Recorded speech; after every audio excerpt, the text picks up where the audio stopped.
নিশ্চয়কৈ মহাপুৰুষ শ্ৰীমন্ত শংকৰদেৱৰ আজি তিৰুভাৱ তিথি।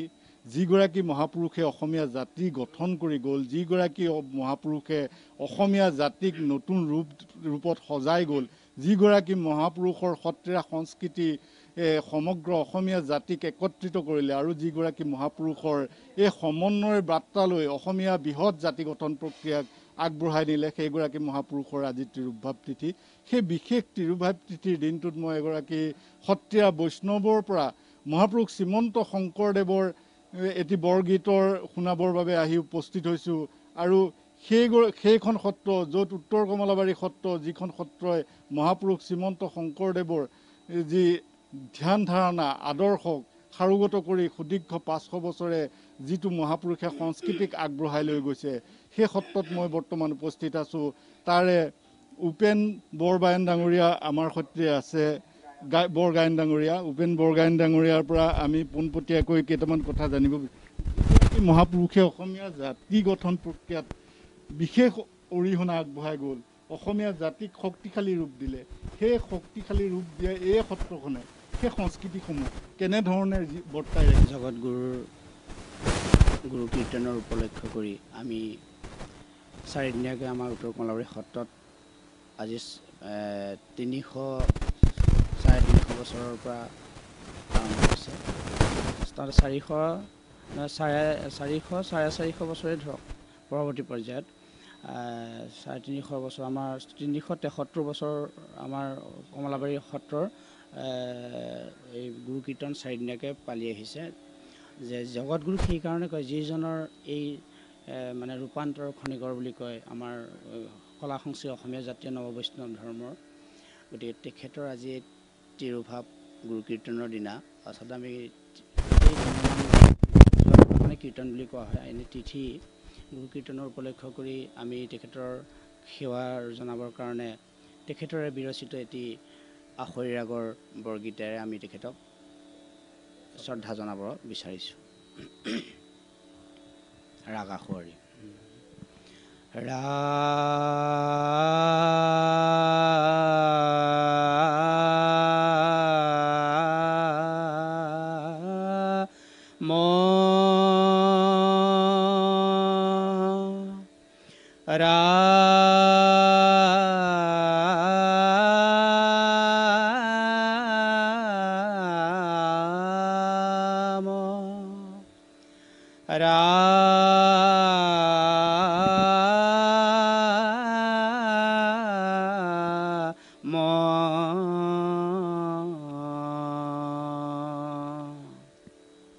ৰাম ৰাম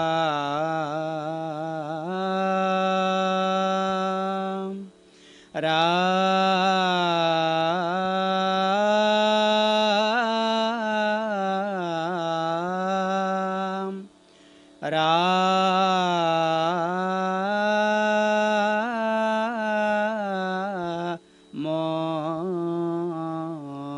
ৰাম।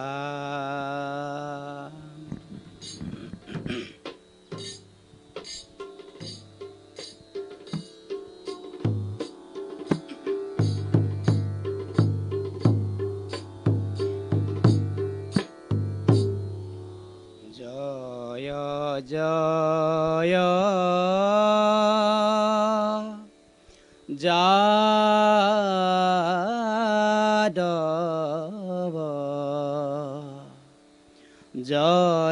জলনিধি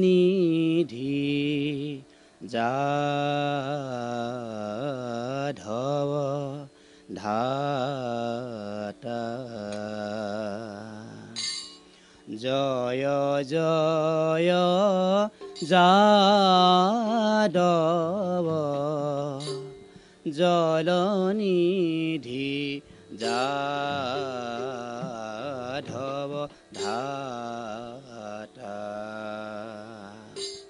শ্ৰোত্ৰ মাত্ৰা খিল ত্ৰাত্ৰা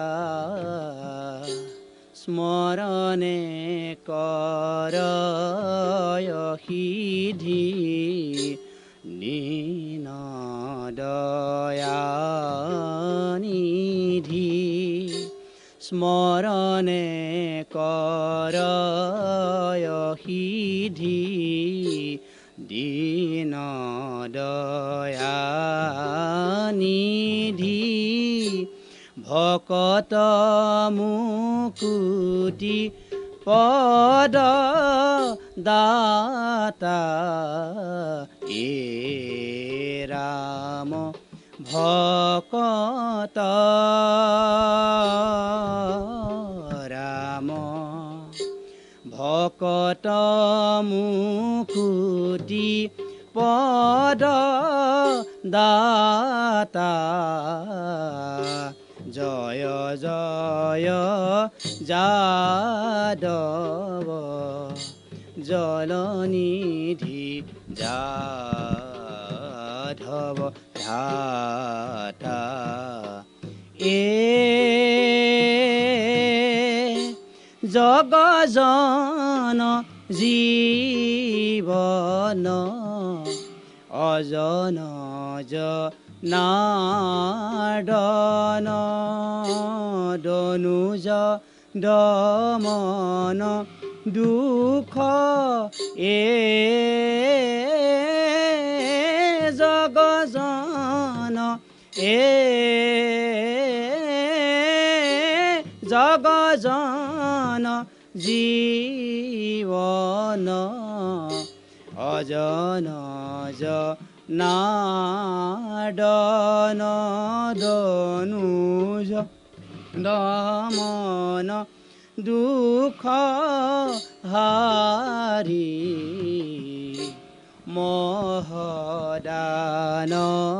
মহদানন্দ কন্দ পৰমানন্দ মহদানন্দ কন্দ পৰমানন্দ নন্দ নন্দন বন চাৰি এ ৰাম নন্দ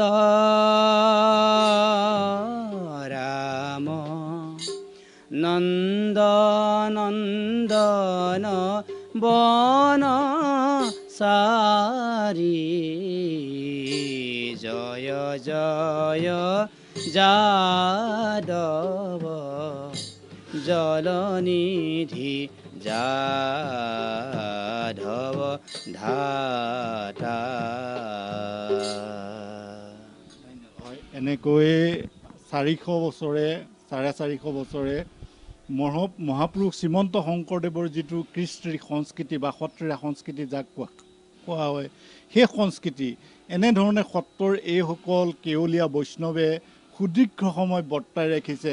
ই অসমীয়া জাতিৰ বাবে জাতীয় জীৱনৰ ধাৰাক এক ক্ৰম বিৱৰ্তনৰ দিশেৰে আগুৱাই লৈ গৈছে আৰু ই সঁচাকৈ এক গুৰুত্বপূৰ্ণ বিষয়। জাতিটোৰ জীয়া সংস্কৃতি, সেই সংস্কৃতি কেৱল সত্ৰভূমিয়ে নিজৰ সত্ৰীয়া পৰম্পৰাৰে মাজেৰে জীয়াই ৰাখিছে আৰু অসমীয়া জাতিক প্ৰাণোজ্জ্বল কৰি ৰাখিছে। মহাপুৰুষজনাৰ কৃষ্টি সংস্কৃতিক বৰ্ণিল মাত্ৰা প্ৰদান কৰিছে।